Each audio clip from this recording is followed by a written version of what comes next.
Proklamasi.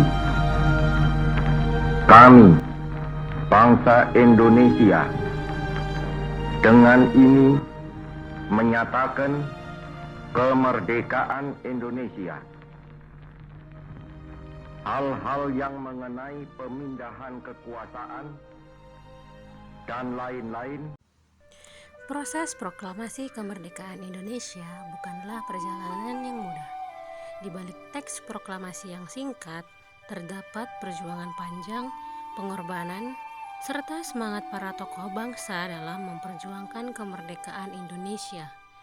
Mulai dari perbedaan pendapat antar golongan, peristiwa Rengas Dengklok, hingga penyusunan teks proklamasi, semuanya menjadi bagian penting dalam sejarah lahirnya bangsa Indonesia.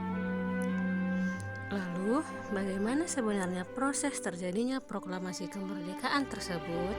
Mari kita bahas bersama pada materi berikut ini.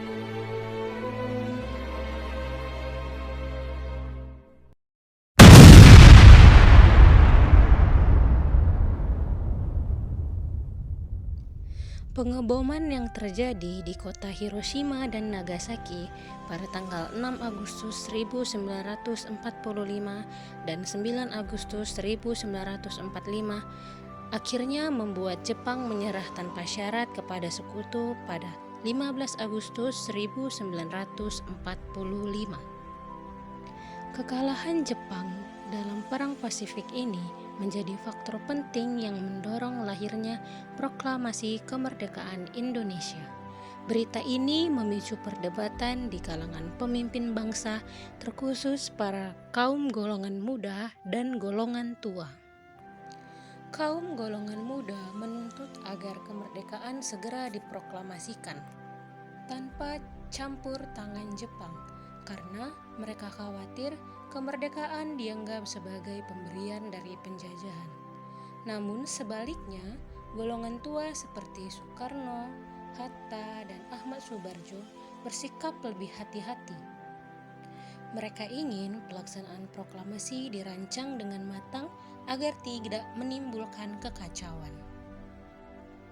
Perbedaan pandangan ini memuncak pada peristiwa Rengas Dengklok.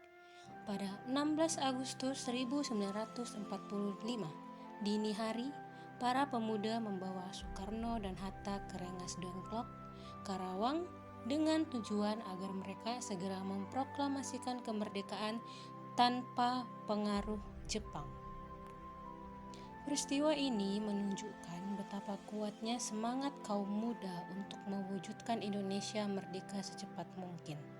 Namun, setelah melalui perundingan yang panjang, akhirnya dicapai kesepakatan Soekarno dan Hatta kembali ke Jakarta dan menyetujui bahwa proklamasi akan dilaksanakan pada tanggal 17 Agustus 1945.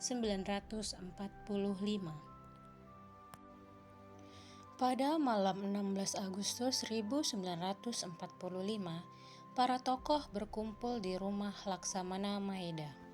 Laksamana Maeda merupakan seorang perwira Angkatan Laut Jepang yang bersimpati pada perjuangan Indonesia. Di rumah inilah naskah proklamasi dirumuskan. Soekarno menuliskan konsep, kemudian diperbaiki bersama Hatta dan Subarjo. Setelah itu, teks proklamasi diketik oleh Sayuti Melik, salah satu tokoh pemuda yang aktif mendukung kemerdekaan. Dalam teks tersebut, Soekarno dan Hatta menandatangani atas nama bangsa Indonesia, bukan atas nama individu, yang menegaskan bahwa kemerdekaan ini adalah milik seluruh rakyat Indonesia. Keesokan paginya, pada tanggal 17 Agustus 1945, pukul 10 WIB, Soekarno membacakan proklamasi di rumahnya, Jalan Pegangsaan Timur nomor 56, Jakarta. Setelah pembacaan teks proklamasi, bendera merah putih dikibarkan oleh Latif Hadiningrat dan Suhud. Lalu hadirin bersama-sama menyanyikan lagu Indonesia Raya. Walaupun sederhana, peristiwa tersebut memiliki makna yang besar. Sejak saat itu, bangsa Indonesia secara resmi berdiri sebagai negara merdeka dan berdaulat.